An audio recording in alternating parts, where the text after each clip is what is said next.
Hello everyone, today we're taking a look at the BassLine from Happy Model.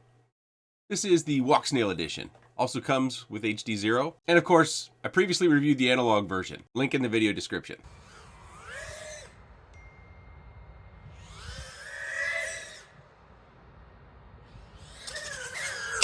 Oh! That was close to me. Wowzers. Oh! And yes, this is called the BassLine. I happen to know someone who referred to it as the BassLine. Obviously, with this being the HDZero version, the main differences is going to be the camera as well as the video transmission system. You may find on the HD version that your main flight controller or all-in-one is one of two. The X12 Lite with SPI ELRS, so that one you cannot update over Wi-Fi. You have to update Betaflight and everything to upgrade the Express LRS version. Or like the one I have here, which is the crazy F411, which has the Express LRS receiver on a UART. So you can update it without updating Betaflight. If you don't remember, the crazy F411 has the 20 amp ESC on the all-in-one. The X12 is a 12 amp ESC. The motors are still 1103, 11,000 kV on the GemFan 2023 props. The box that it comes in has also changed. This is the original that the analog came in. The HD one came in this one. It does come with two battery holders, but I did not use them after my first 4 or 5 days flying it because it really limits your flight time and your battery.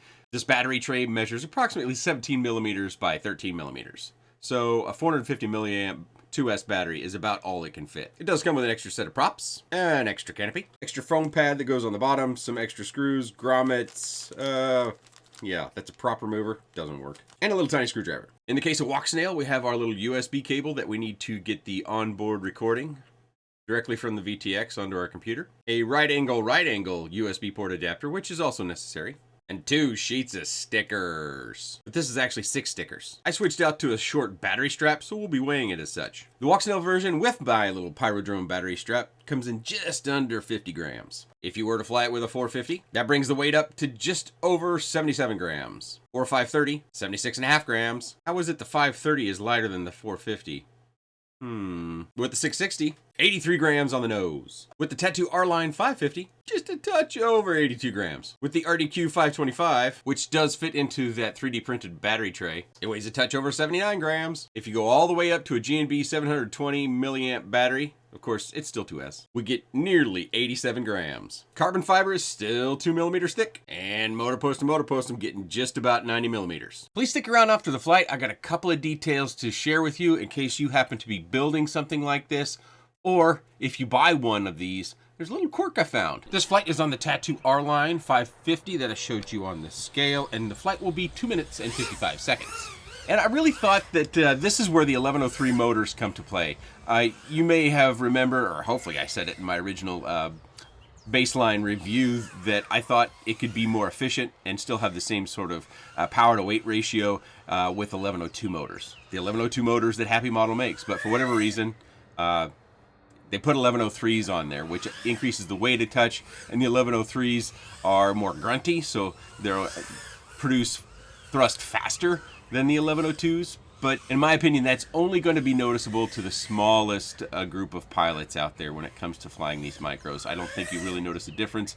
I spent a lot of time testing various motors when I was going through the rocket race, 2-3 years ago, and I found, for me, of course, this is my very biased and very opinionated opinion, that 1102 spin these props very, very well. Of course, this is heavier because we have gone HD. If you get the HDZero version, if you're an HDZero user, maybe you just received your fresh set of goggles, they have that version as well. It's going to come in probably about 1.5 grams lighter than this one, so that's something to consider.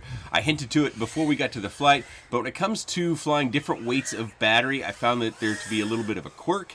This may not hold true for all the flight controller versions or yourself, because I did ask Happy Model about this, and they did work up another tune. I didn't have any success with this tune, but I did find that when it comes to the assembly of the quad, it's fairly specific to get this sort of really smooth flight. And one of the flight deficiencies that I found was that as you kind of work into things, you know, if you go out and you fly these things for more than a day or so, that, you know, some of our nuts will turn a little bit and our screws will turn possibly, and things loosen up a little bit. So I want to share that with you back at the desk to kind of give you an idea of where things need to be as far as if you get the same sort of setup that I've got and you're flying a battery bigger than a 4250, or excuse me, a 450. Because you'll get oscillations on 100% throttle, and you'll also hear those same oscillations when you come back from a dive, possibly other maneuvers as well. So I want to make sure I share that with you, and I've got a clip after this flight that will kind of accentuate what I'm talking about. You may notice it in this flight to a slight degree, but it can definitely be worked out. It's a little bit disappointing it's happening, but I think it has to do with the fact that the tune on this is fairly tight, because it is using the same tune that the analog version used. Even the tune that they reworked that I tested is well, it's different than the analog version, but it still didn't get rid of the oscillations. What I found is that you have to kind of do some turning of the screws and nuts. But anyways, I think with this 1103, this is where it really comes to play, and it flies really nicely with that HD weight. And now I've talked so long, our flight has already ended. This was an evening flight, after work flight. Okay, in this section that we're now going to go into, this is about the flight deficiency. So I had been flying this for a while, and then I got COVID, and then I was down for a few days, and then the weather turned out nice, and I started feeling better, started going back out, flying it again, and in the meantime, between here and there, I had reported to Happy Model that I was seeing oscillations on 100% throttle on batteries that I think were over 32 grams. They worked up a new tune, sent that to me. I tested it, didn't really have much of a difference.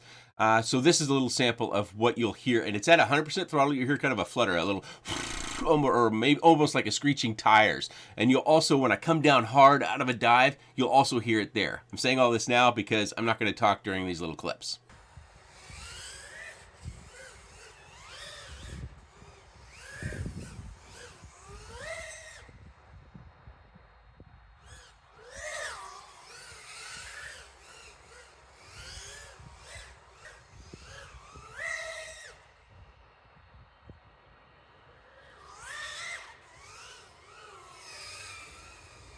And this is me after doing some tinkering, trying to solve this problem to where I took the nuts and I made sure the nuts were all the way down to the frame, and I'll show this a closer view down at the desk afterwards.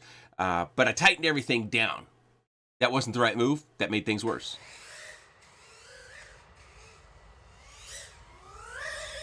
Worse. That's way worse. So between it getting worse and a bunch of other trials and tribulations and frustration, then I finally got to where I think I reached a fairly happy spot with it.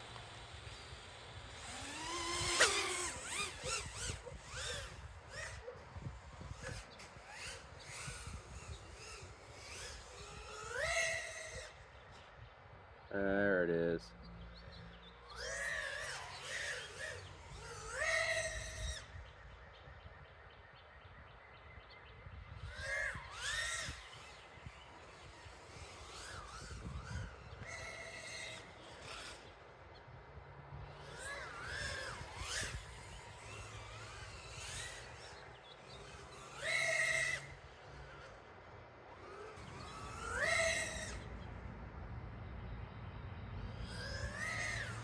And the reason why I wanted to highlight that is if you're building a micro and you're using this same board, the Crazy F411, you may find if you've hard mounted that board down to the carbon fiber that you get oscillations, whether they're on the recovery from the dive or the 100% throttle. You may find that.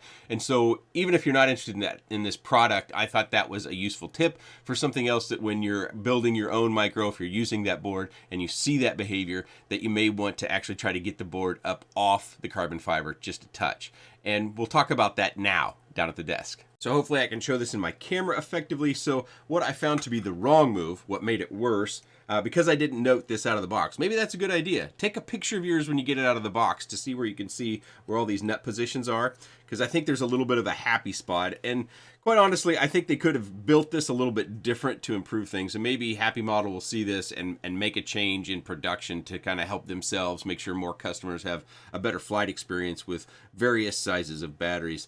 But you can see my nut down here, hopefully you can see that, is not down flat to the carbon fiber. So typically, As you can see, this bottom nut's actually coming loose. That's something else to watch out for. I lost more than one of these during my time testing it, whatnot.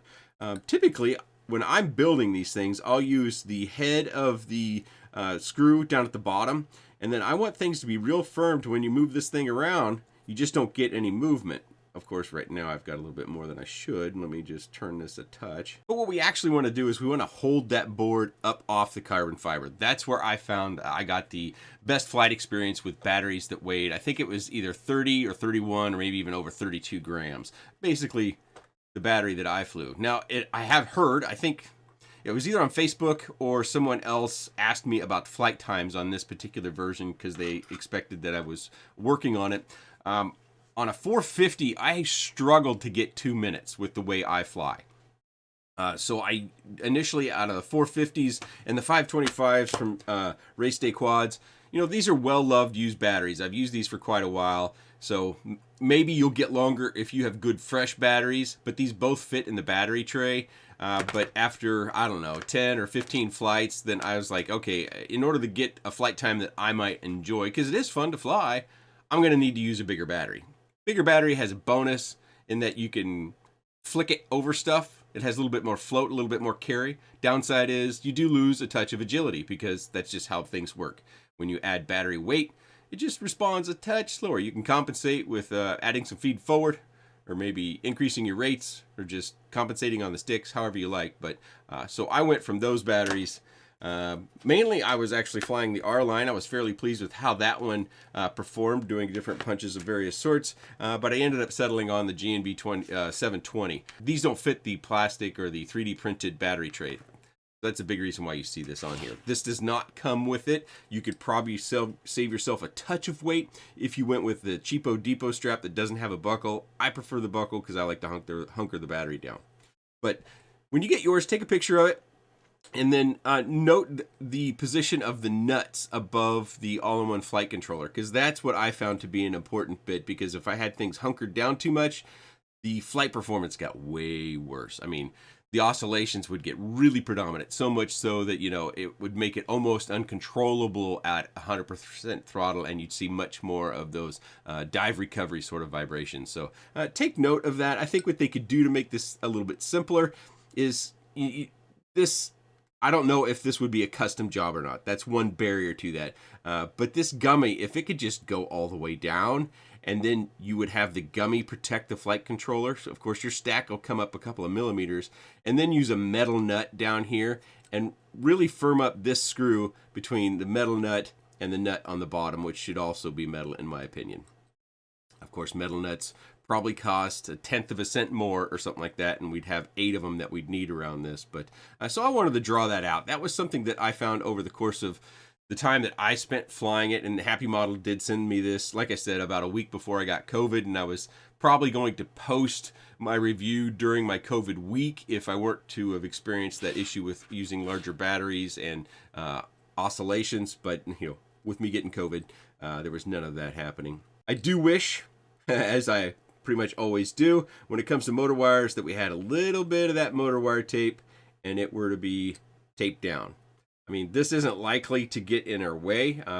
It's pretty stiff now that it's been twisted so much, but if it does get in there, you know, it's kind of a box style already, so if you go tumbling through a tree, you know, it's going to get hung up, and then if you get another little branch through between the motor wires and the arm, it's another possibility. I mean, it's minor. It's just one of those little tiny things that if I were you and I owned this, I would put a little motor wire tape right there, just a touch. It's a little tedious job, but it potentially could save us a lot of heartburn or heartache or having to throw a football at a tree for 2 hours to try to get it back down. Also, the screws that they used are Phillips, which is not my favorite. I prefer a hex-headed. It would have been nice to see a button hex head on all these. Again, metal nuts. The antenna here, you can see I just took a zip tie and I used kind of a twist in it. It doesn't come with a zip tie. I would encourage you to secure this depending upon how you fly. There is potential that if this is just dangling out back, that if it turns, because it's a T-style antenna, if it turns, it can get into your props. So that's why I zip tied mine down, because I didn't want to risk that happening. Will it happen to you if you don't do that? I can't say, but there's potential for it. I'm not crazy about foam pads on any sort of quad. I prefer a rubber texturized or some sort of mesh on here, but that's what it comes with. We do have the ability, we can replace that on with some Oh My God tape, or not tape, but the Oh My God pad. They have a light version that's real thin that would probably work out. Or, you know, any battery mat you might have. Just don't go crazy and add a bunch of weight to this little guy.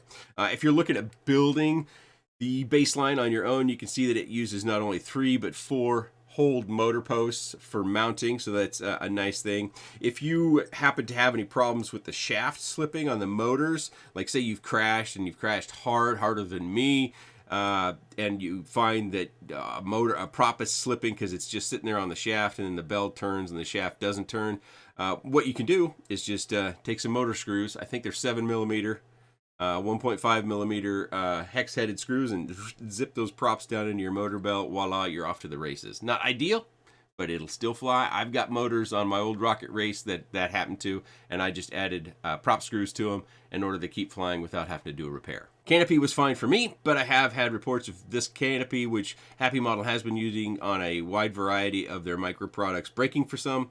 Of course, it comes with 2, so... And you can get these canopies in a lot of different places. You just want to make sure, one identifier for the canopy is this flat side. Hopefully you can see that, how it's flat and indented right here, to make sure it fits your camera real well. Adjustable camera angle too, by the way, which is something I'm always an advocate of, because whether we're starting out or we're a veteran, we all have different camera angle desires. And if we want to start out and we want to get a little bit more control before we actually head off into going plaid, you know, we lower that camera angle down. That will naturally keep us, or slow us down and keep us from going too fast. So adjustable camera angle, I'm all for that. The antenna mounting, I'm not crazy about. That's typical. You know, we see that a lot in these micros. You just kind of put the antenna wherever you can. They are using the canopy to hold the UFL down. You may or may not agree with that. I don't have much problems with UFLs getting damaged or broken.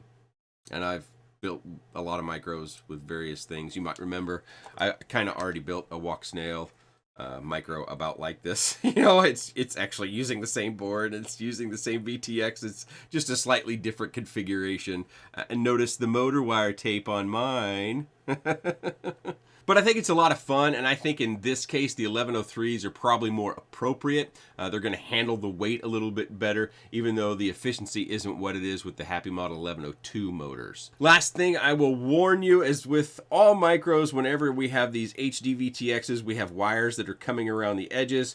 Give those a look after you have a crash. Make sure they didn't come loose and they're not hanging out here, because the last thing you want to do is rearm and then cut 4 wires, or cut that MIPI cable over here. That's a nightmare. That's pretty much unrepairable. This is repairable fairly simply, but that's a purchase and a wait for it to show up. I said it once before on another WalkSnail product, but you know, this connector over here for getting your video files that are recorded on board off, which is what I showed you in the video, because the goggle video, there's something odd about it, because it looks fine, but when I try to sync it to the audio that I record separately in an editor, it's always goofed up. I have yet to sort that out. I would like to do that so I could show you the Betaflight OSD information when I'm flying these WalkSnail editions, but so far I haven't been able to work that out. I can do it. It'd be more like a silent picture show, so let me know if that's acceptable.